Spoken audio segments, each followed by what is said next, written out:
There are about 10 days, roughly, between now and when Donald Trump intimated that these tariffs are possibly coming. What's your sense of what the most important things you think need to happen are between now and then? I think we need to show the president that Canada is taking these threats seriously and taking the concerns that he have with border, the drugs, and defense spending and other things seriously. It's interesting that you say that because I'm aware that there are still some people who maybe don't take it seriously, who say, well, this is just the way he talks, off the cuff at news conferences. There's nothing firm. It's not going to happen. What do you say to them? My best advice is to take the president seriously, but not necessarily literally.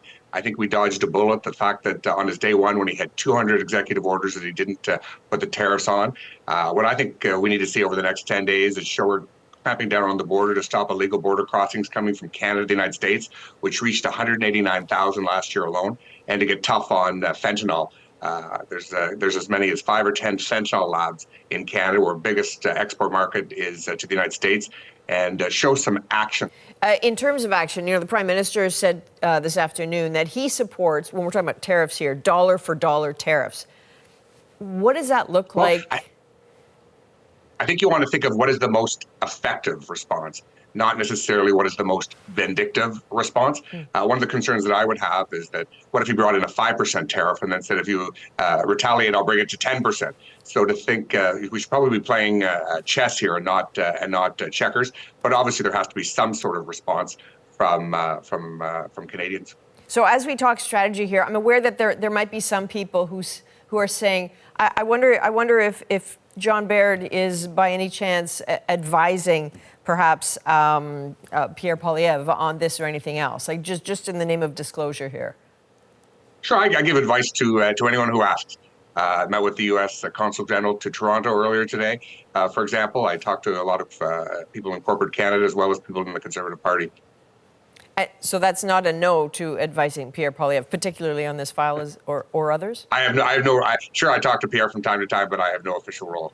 Okay. I'm curious, when you talk about a unified approach, being serious about this, can we talk about the possible cracks in the notion of Team Canada? Alberta being the only province not entirely signing on. How do you think Canadians should regard that crack? Is that a big deal? Is it seismic, or is it not? At the end of the day, the responsibility for the relationship rests on the shoulder of the Prime Minister, and he doesn't even have, the support of his own Deputy Prime Minister, the support of his own party, let alone the support of the majority of Canadians. So that makes it completely different last time. Donald Trump is at the height of his political power and influence, and unfortunately, our leadership in Canada is at the exact opposite. I think we've got to think of the national unity of the country, and to simply say, well, we'll put an export tax on Alberta oil. Something that we would never do if it was Ontario manufacturing or Quebec hydroelectricity. You can't single out one province for punishment. And I think that's the concern that Albertans have, that this will be somehow a national energy program part two. Is it for someone like Donald Trump who's negotiating, what kind of interesting thing is it to see arguments happening within the family in Canada? Like, what position does that give him?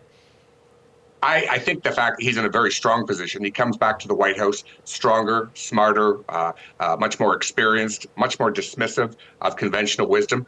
I think we'd be better off to drop the idea that you're going to convince him that tariffs are a bad thing. Yeah, he thinks they're a good thing. I think you've got to promote the areas where we can be good partners. That's like border security, interdiction of drugs, stepping up on national security issues. Just spelling off that, when you said stop trying to convince them they're a bad thing, is there any way Canada comes out of this not just unscathed, but possibly ahead in terms of building that better relationship?